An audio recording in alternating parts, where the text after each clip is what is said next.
খেয়াল করবেন যারা আমরা রাজনীতি করে বড় হয়েছি, ছাত্রলীগ, যুবলীগ, আওয়ামী লীগ, আপনি এই পজিশনে পৌঁছাইছি, এই যে রাজনৈতিক যে সম্পর্ক, এটা দৃঢ় একটা সম্পর্ক। আমি আপনাদের কাছে একটা কথাই বলতে চাই, সাধারণ মানুষ আমাদেরকে ভালো মনে করে ভোট দিয়ে নির্বাচন করে এমপি বানাচ্ছে। এটা আমার ব্যক্তিগত কোনো অ্যাচিভমেন্ট না। হালুয়াঘাটের 1 লক্ষ, বড় 1 লক্ষ মানুষ চিন্তা করছে যে ও এমপি বানায়। এই ভোটগুলো চুরি বাসিন না, দাঁড়িয়ে বাসিন না, কিছু আসিল মানুষের ভালোবাসা ছিল, বিশ্বাস ছিল। আপনারা যারা একটু করছেন, যারা আওয়ামী মোনা মানুষ, মানুষের রাজনীতি করে শেখ হাসিনার উদ্দেশ্য বাস্তবায়ন করতে চাই, আমাদের ঐক্যবদ্ধ হওয়া উচিত। আমরা সবাইকে নিয়ে রাজনীতিটা করতে চাই, কাউকে বাঁচাতে চাই। কিন্তু সমস্যাটা হয়ে গেছে কোনো কোনো জায়গায় এত সংকীর্ণ অবস্থা হয়েছে যে আপনি একটা জায়গায় গেলে আপনার মানুষের খারাপ লাগা থাকে। দেখছি আমি যদি একটু দূরে সবাই রাখি, রাজনীতি অবশ্যই সকলকে নিয়ে করার জিনিস, এককভাবে করার জিনিস। আমি আমার কাছে আছেন এই ছাত্রলীগের সভাপতি ছিল, যুবলীগ করছে, আওয়ামী লীগ করছে দীর্ঘদিন, রামদুর্গটা এখানে আছে, দীপন এখানে আছে, আমার আছে, আপনারা যারা আছেন, আপনারা যারা এখানে আছেন, আমরা দলটা করতে চাই। আমরা কারোর সাথে সংঘাতে যেতে চাই না। আমাদের হাতে শেখ হাসিনা এখন হালুয়াঘাট আর ধোবাউড়ার উন্নয়নের চাবিটা আপনাদের এখন কাজ করতে হবে। আর কাবি খার রাস্তা উদ্বোধন করি প্রত্যেকদিন 3-4 টাকা। এতদিন টিয়ার কাবিটার কাজ ছিল, এগুলো কোথায় খরচ হয়? নেত্রী পাঠাইছে আমার আপনার ভাগ্য পরিবর্তনের জন্য, এগুলো আমরা নিজের ভাগ্য পরিবর্তন। এখন আমরা টিয়ার কাবিখাগুলো ভাগ করতে চাই আপনাদেরকে সাথে করে নিয়ে। রাস্তাঘাটগুলো ভাঙা, আইলের উপর দিয়ে হাইটে যায়, এখনো এরকম রাস্তা হালুয়াঘাটে আছে। মানুষ কষ্ট করে, এটাই বাস্তবতা। সুতরাং এইখান থেকে পরিত্রাণের একটা পথ আমাদেরকে খুঁজে নিতে হবে। যেহেতু মাননীয় প্রধানমন্ত্রী আমাদেরকে অনুমতি দিয়েছিলেন, আমরা নির্বাচন করেছি, আপনাদের কাছে আমার বিনয়ের সাথে অনুরোধ থাকবে যে আইন আমরা হালুয়াঘাটটাকে গড়ি। 4.5 বছর পরে আপনি মূল্যায়ন করবেন যে সায়েম ভালো কাজ করছে, অথবা এই যে নেতৃবৃন্দ আমরা যারা একসাথে আছি আমরা ভালো কাজ করছি। 4.5 বছর পরে যদি মনে হয় আপনাদের কাছে না এরা তো ভালো কাজ করে নাই, তাহলে আমাদের সাথে কেউ থাকতে হবে। আর 4.5 বছর পরে মূল্যায়ন করে যদি মনে হয় যে না হালুয়াঘাট ধোবাউড়াতে কিছু কাজ হয়েছে, আপনাদের কাছে যদি মূল্যায়িত হই যে না ভালো কাজ করছে, তখন থাকবেন আমাদের সাথে। 4.5 বছর পরে মাননীয় প্রধানমন্ত্রী কাকে মনোনয়ন দিবেন সেটা তো আমরা জানি না, আমাদের অবস্থান কি থাকবে সেটা তো আমরা জানি। আমরা ভালো কাজ করতে পারবো কিনা সেটাও এখনো নিশ্চিত না, আমরা চেষ্টা করে যাচ্ছি। আমি এমপি নির্বাচিত হওয়ার পর থেকেই 5 মাসে হালুয়াঘাট আর ধোবাউড়াতে আমরা 111 কিলোমিটার রাস্তার আয়োজন করেছি। 111 কিলোমিটার। আপনারা বিশ্বাস করেন আর নাই করেন, এই হালুয়াঘাটে 30 বছরে 1162 কিলোমিটার রাস্তার মধ্যে মাত্র 168 কিলোমিটার রাস্তা পাকা ছিল। আমরা এই 4 মাসে আরো 100 কিলোমিটার রাস্তা যোগ করে দিচ্ছি, 122 কিলোমিটার। 122 কিলোমিটার রাস্তা যোগ করা মানে হচ্ছে আমাদের বিভিন্ন এলাকার মানুষ আরামে চলবে, কষ্ট কমে যাবে। আমরা অনেকগুলো ব্রিজের ব্যবস্থা করছি। এই বিদ্যুৎ মাত্র 7 মেগাওয়াট দিয়ে শুরু করেছে।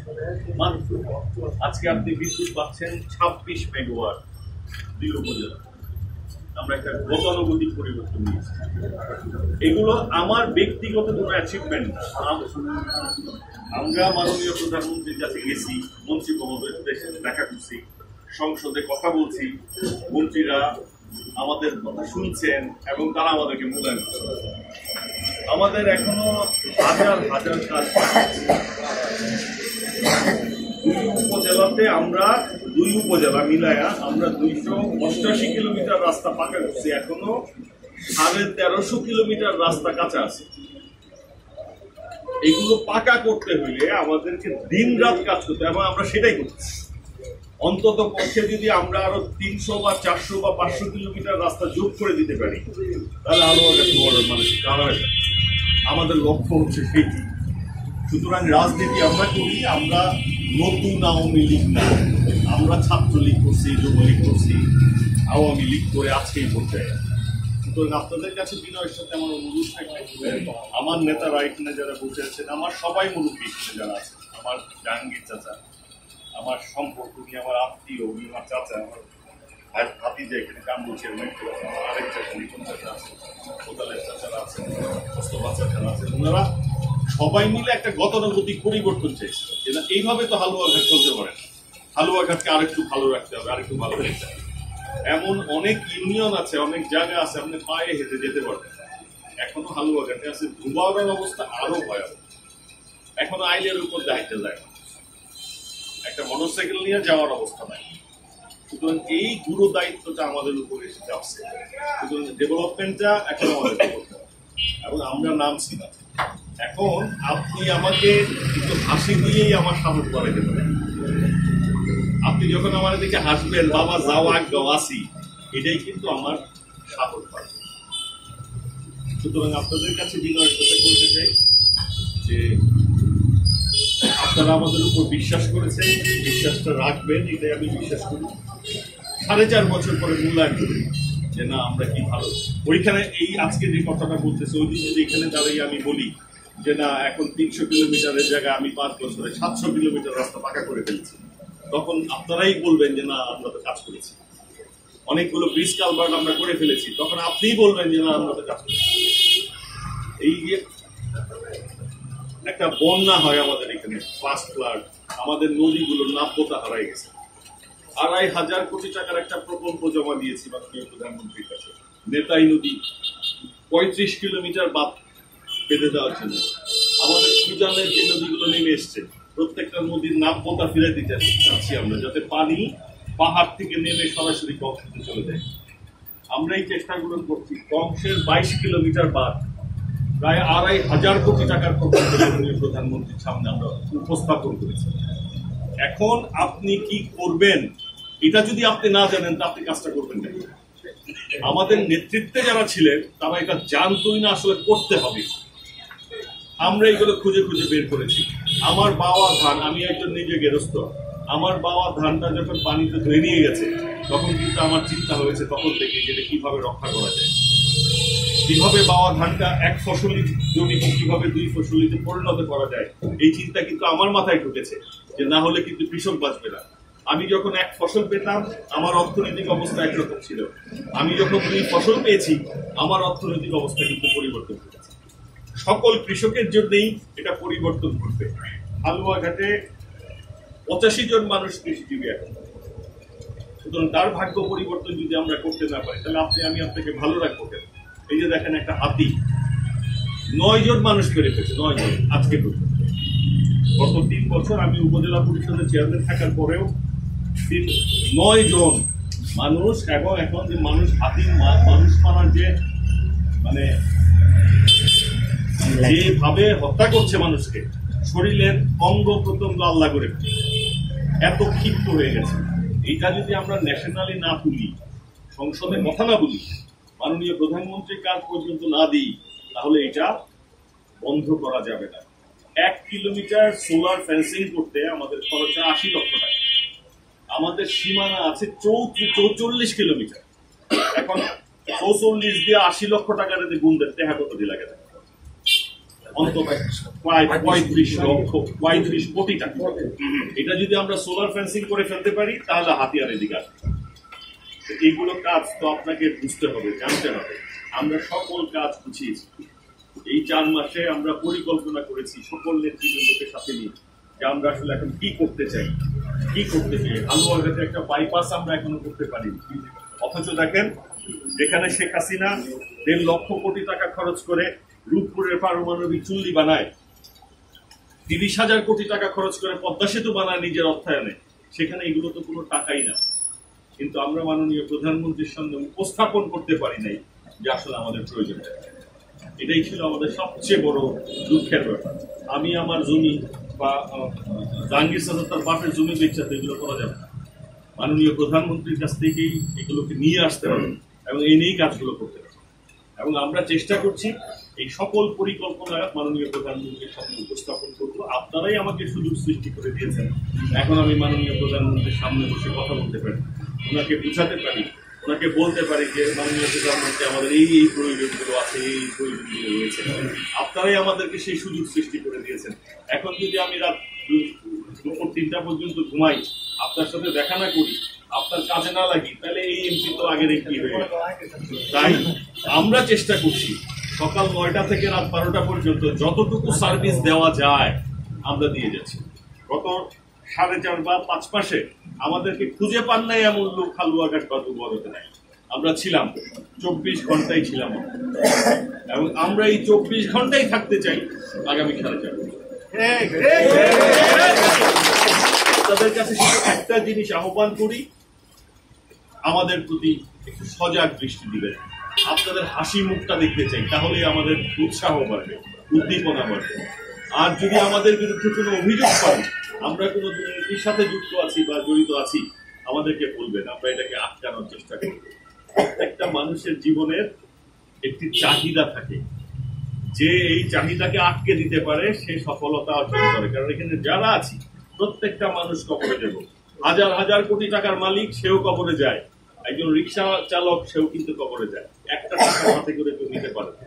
অর্থের দরকার আছে, এটা আমরাও বুঝি, কিন্তু এই অপরিকল্পিত বাজে ভাবে আপনার পেটে লাথি দিয়ে ওই অর্থের আমাদের দরকার আমরা মনে করি না। হালুয়াঘাটকে আর দুবারকে একটি সামাজিক নিরাপত্তা বলয়ে আমরা আনতে চাই। আপনারা যাতে ভালো থাকেন। খেয়াল করবেন, কিছু মানুষকে দেখি থানায় দৌড়াদৌড়ি করতে, এটা আমি গত 14 বছর দেখতেছি। বেটা তুই পুলিশও না, এসআইও না, ওসি না, তুই থানা তুই ইয়া করে না দালা। আমরা এগুলো বন্ধ করেছি, কিন্তু থানায় কাউকে অ্যালাউ করা হয় না। শুধু আপনার প্রয়োজনে আপনি থানায় যেতে পারবেন, কিন্তু দালালের মধ্যে দিয়ে থানায় এখন আর থানায় অ্যালাউ করবে না, আমরা নিষেধাজ্ঞা দিচ্ছি। কেউ যেতে।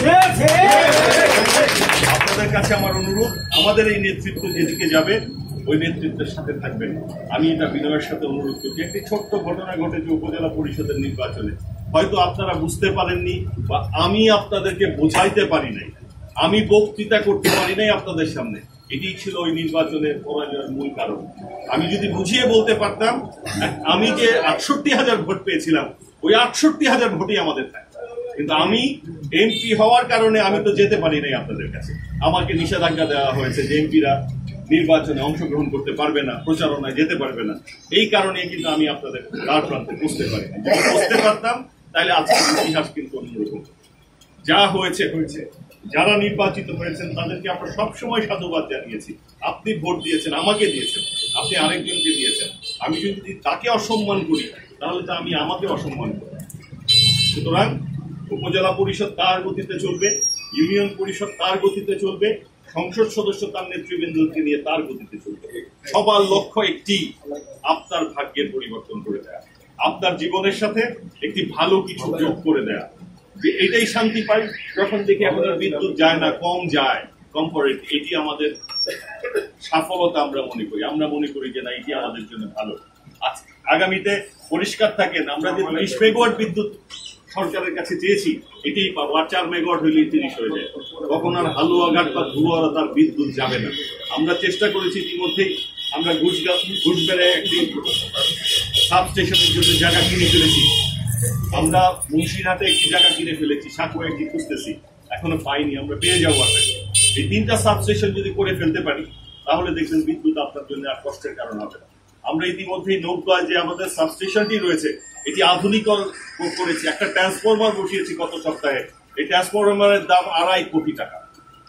আমি বিদ্যুৎ মন্ত্রণালয় নিজে যেয়ে নিয়ে এসেছি এবং এটা স্থাপন করেছি। আজকে কিন্তু বিদ্যুতের পরিস্থিতি ভালো। মাঝখানে ঝড় তুফানের কারণে ওই বিদ্যুতের খুঁটি নষ্ট হওয়ার কারণে একটু কষ্ট করেছেন। আমরা এগুলোকেও আধুনিক করবার চেষ্টা করছি, যে আপনারা যাতে আপনাদের কষ্ট যাতে কমে আসে। তারপরেও অনেকক্ষণ কথা বলে ফেললাম। আপনাদের কাছে বিনয়ের সাথে একটা অনুরোধই করব, আমরা বঙ্গবন্ধুর আদর্শের সৈনিক, আমরা তার রাজনীতিটা করি, শেখ হাসিনার রাজনীতিটা করি। আপনাদের কাছে অনুরোধ, আমাদের বিরুদ্ধে গুরুতর অভিযোগ না সৃষ্টি হওয়া পর্যন্ত আমাদের মাথার উপর থেকে হাতটা সরিয়ে নিয়ে না। দেখেন কতদূর করতে পারে। এই মূল্যায়ন হবে আগামী 4.5 বছর পরে, যে হ্যাঁ আমরা যখন হইব নির্বাচনের মঞ্চে দাঁড়িয়ে বলবো যে আমরা 700 কিলোমিটার রাস্তা করেছি, 300 থেকে 400 কিলোমিটার বাড়িয়েছি, সেদিন আমরা সফলতা অর্জন করতে পারবো। আমরা নিরবিচ্ছিন্নভাবে কাজ করে যাচ্ছি আপনাদের। সবার প্রতি ভালোবাসা থাকলো, সবাইকে ধন্যবাদ জানাচ্ছি। এই অফিসে আমরা বসি, আমাদের আরো অফিস রয়েছে, দলীয় কার্যালয় রয়েছে, সেখানেও আমরা বসবো, আমরা এখানেও বসি। এখানে আপনারা আসবেন আমাদের কাছে, আপনাদের যদি কোনো কোয়ারি থাকে, কোনো বক্তব্য থাকে, কোনো অভিযোগ থাকে, সরাসরি আমাদেরকে বলবেন। আমাকে যদি এমপি সাহেব মনে করেন, ভুল করবেন। আমি হচ্ছে আপনাদের কামলা। আমি প্রথম থেকে শেষ পর্যন্ত একটি কথাই বলে এসেছি, আমি আপনার জন্য কামলা দেওয়ার জন্য এমপি হয়েছি। আমাকে এমপি সাহেব মনে করার কোনো কারণ নেই। আমি আপনাদের মতোই সাধারণ একটা। আমাকে আপনি দায়িত্ব দিয়েছেন, আমি এটাকে দায়িত্ব মনে করি, এটাকে ক্ষমতা মনে করি না। কারণ এই ক্ষমতা বেশিক্ষণ থাকে না। অনেক এমপি ছিলেন, অনেক এমপি চলে গেছেন, অনেক উপজেলা চেয়ারম্যান ছিলেন, অনেকে চলে গেছেন। যারা ভালো কাজ করেছেন তারাই আপনার হৃদয়ে রয়ে গেছে, বাকিরা কিন্তু ভুলে গেছেন সবাই। সুতরাং আমি জীবনের শেষ দিন পর্যন্ত আপনার হৃদয়ে অবস্থান করতে চাই, সেটি হচ্ছে আমার লক্ষ্য। সবাইকে ধন্যবাদ।